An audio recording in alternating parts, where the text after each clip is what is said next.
Les positions brutales de M. Trump ne concernent pas seulement la Chine. Il n'y a pas là qu'un débat entre la Chine et les États-Unis. C'est un débat entre les États-Unis et le reste du monde, le reste de la croissance du monde et de la richesse du monde. C'est un problème qui nous concerne tous. M. Trump, d'abord, emploie un vocabulaire guerrier. Je condamne l'utilisation de ces mots brutaux. La guerre. La guerre, c'est la tragédie. La guerre, c'est ce qu'il y a de plus violent. Et avoir des tels mots, cela stresse le monde, cela inquiète le monde, et c'est très dangereux. Ensuite, c'est refuser le dialogue comme principe de gouvernance mondiale. Nous, en Europe, comme en Chine, nous voulons le multilatéralisme. Tout le monde autour de la table pour régler les problèmes. C'est le dialogue qui règle le problème. Ce n'est pas la décision unilatérale. M. Trump prend une décision unilatérale d'augmenter ses tarifs. Il prend une décision unilatérale de stopper l'accord sur l'Iran. Il prend une décision unilatérale de stopper l'accord sur Paris. Tout ça avait été discuté, négocié pendant de longues années avec le respect des uns et des autres. Et unilatéralement, M. Trump veut imposer ses règles. Tout ceci va créer une escalade de sanctions. Ça va appauvrir le monde. Et lui-même verra son pays appauvri. Alors, naturellement, il a une échéance pour le mois de novembre prochain, l'élection électorale, ce que nous appelons les midterms. Il a une vision de court terme. Mais il met en cause aujourd'hui, d'une part, la richesse mondiale, par l'affaiblissement de la croissance, et d'autre part, il met en cause le multilatéralisme, c'est-à-dire le dialogue global pour résoudre les problèmes de la planète.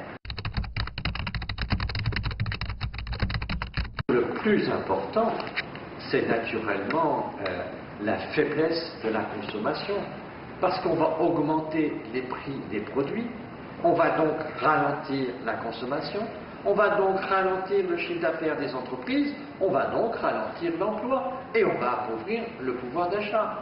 C'est la population qui va être fragilisée sur ces sujets-là. M.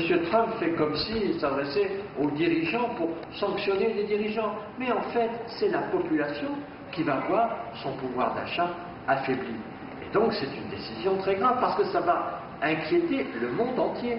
Et puisque le monde va être inquiété, les taux d'intérêt vont eux aussi augmenter. C'est-à-dire que l'argent va être plus cher, va être plus rare, et donc ça va ralentir les investissements. Et donc on est dans un cycle économique que les experts connaissent bien, faiblesse de la consommation, faiblesse de l'investissement, et finalement régression économique, et les plus fragiles sont les premières victimes. Et cela, c'est quelque chose qui est, pour le monde, extrêmement dangereux.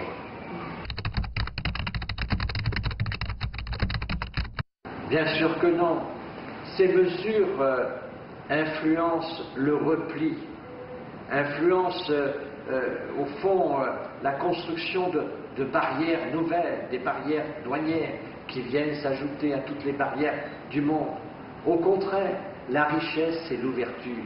La richesse, c'est l'échange. L'innovation aujourd'hui, qui est une priorité en Chine, qui est une priorité en France. Nos deux présidents se sont mis d'accord sur ce sujet. L'innovation, c'est d'abord de l'ouverture, travailler avec les autres, penser à l'avenir, dépasser les frontières du présent. C'est pour ça qu'aujourd'hui, toutes les logiques de fermeture sont des logiques de récession. La vraie logique d'expansion, de croissance, c'est la logique d'ouverture. L'innovation, elle a besoin de quoi? Elle a besoin, d'une part, d'une confiance en l'avenir, de ne pas avoir peur, d'inventer, donc de regarder l'avenir comme un ami, l'avenir. Le futur, il faut travailler avec lui, il faut l'apprivoiser, il faut l'inventer, le véhicule autonome, l'intelligence artificielle. Tout ça, ça demande de la volonté de dépasser le présent. Ça demande de l'ouverture. Et on nous propose de la fermeture. Et aussi, ça demande des investissements. Et à partir du moment où on va appauvrir par l'augmentation des prix la situation économique, on aura moins d'investissements pour l'innovation. Et donc, vraiment, c'est cette logique qui est difficilement acceptable parce qu'elle est égoïste. Si c'était par égoïsme durable pour les États-Unis, on pourrait en comprendre le sens. Mais en fait, c'est un égoïsme de court terme. C'est pour les élections du mois de novembre. Parce qu'après, les paysans, les agriculteurs américains, ils vont avoir du mal à vendre leurs produits. Parce que tous ces droits vont faire en sorte que leurs prix vont augmenter. Quand on dit qu'on augmente les droits de douane, on dit en fait qu'on augmente le prix des choses. Et c'est pour ça que tout cela est dangereux. Le monde aujourd'hui a beaucoup de problèmes. Il est dangereux, mais il a des défis très importants comme le défi de la planète. Tout cela va nécessiter beaucoup d'argent, mais aussi beaucoup d'innovation, beaucoup d'idées nouvelles, beaucoup de recherche, beaucoup de développement. Et tout ça, ça passe par le travail des scientifiques, la coopération des ingénieurs, la coopération universitaire, ça passe par l'ouverture. La clé, réforme et ouverture, c'est ce que disaient les Chinois il y a déjà 40 ans. Ça reste aujourd'hui la règle d'avenir. Il faut faire des réformes. Dans chaque pays, nous avons des réformes. Ce n'est pas les mêmes. Les réformes en Allemagne, les réformes aux États-Unis, les réformes en Chine ne sont pas les mêmes. Mais nous devons tous nous adapter au monde. La réforme devient une exigence permanente. Réforme, et pour créer de la richesse, ouverture. Réforme et ouverture, c'est le consensus mondial, excepté M. Trump, qui veut nous dire réforme et fermeture. Moi, je préfère Teng, réforme et ouverture, à Trump, réforme et fermeture.